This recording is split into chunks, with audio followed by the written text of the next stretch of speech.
प्यारे विद्यार्थियों, हमारा अगला विषय है कहानी जिसका नाम है एकता में बल है।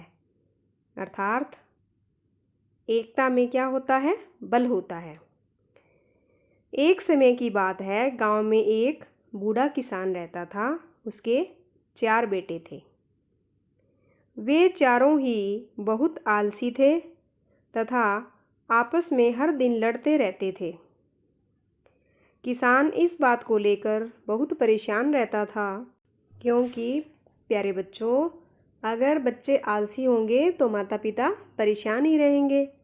अपने चारों बेटों को उसने समझाने की बहुत कोशिश की, लेकिन सब बेकार रही, क्योंकि उनको कुछ समझ नहीं आता था। फिर एक दिन किसान बीमार हो गया और उसने अपने चारों बेटों को अपने पास बुलाया। अब देखते हैं कि पास बुलाकर किसान ने क्या समझाया होगा। देख लेते हैं। उसने अपने चारों लड़कों को लकड़ियों का एक गट्ठा लाने को कहा। वे लकड़ियों का गट्ठा ले आए। गट्ठा क्या होता है बच्चों? लकड़ियाँ इकट्ठी की हुई होती है, उसका एक बंडल बना होता है। किसान ने हर लड़के को वह गट्ठा तोड़ने के लिए दिया, लेकिन कोई भी उसे तोड़ न सका, क्योंकि बच्चों लकड़ियों का गट्ठा तोड़ना आसान नहीं होता, वो टूटता भी नहीं है। आप लोग भी ट्राई करके देख सकते हैं।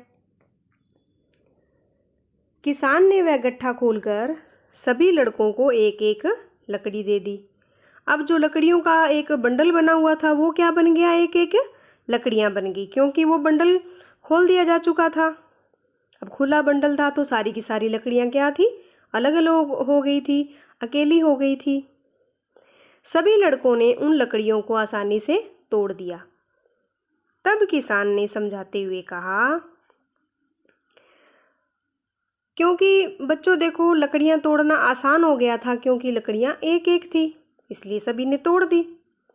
तब किसान ने कहा कि अगर तुम इन लकड़ियों की तरह इकट्ठे रहोगे तो तुम्हारा कोई कुछ नहीं बिगाड़ सकेगा, लेकिन अगर तुम इन लकड़ियों की तरह बिखर जाओगे, अलग अलग रहोगे, तो तुम्हें भी इन लकड़ियों की तरह आसानी से नष्ट कर पाएगा। अतः तुम सबको मिलजुल कर रहना चाहिए, लड़ना झगड़ना नहीं चाहिए। प्यारे बच्चों, हमें इस कहानी से यह शिक्षा मिलती है कि हमें मिलजुल कर रहना चाहिए, और किसान के बेटे भी मिलजुल कर रहने लगे। तो इससे हमें क्या शिक्षा मिलती है? कि एकता में बल है।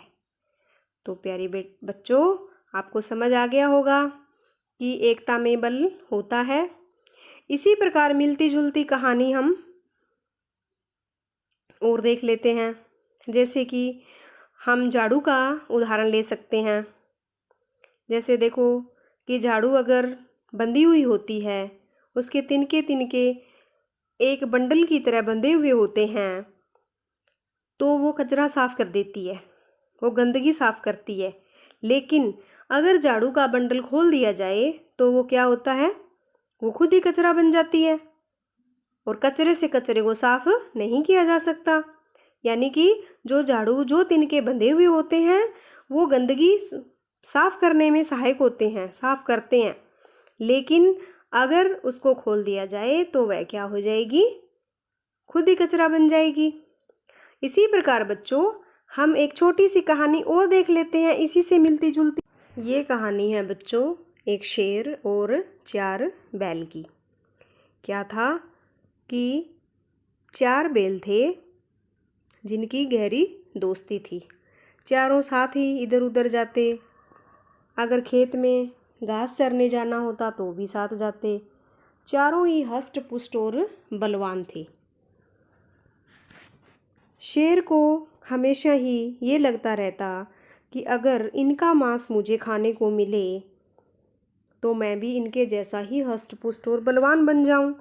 लेकिन बात क्या थी कि चारों इकट्ठे रहते थे, और चारों बहुत ज़्यादा, जब 4 बल मिलते हैं तो बहुत ज़्यादा बलशाली हो जाते थे। तब शेर के दिमाग में एक तरकीब आई। यानी कि एक विचार आया, एक आइडिया आया। उसने कहा कि क्यों न इन चारों को मैं अलग अलग कर देता हूँ और एक एक को मार के मैं खा जाऊंगा। तो शेर ने वैसा ही किया।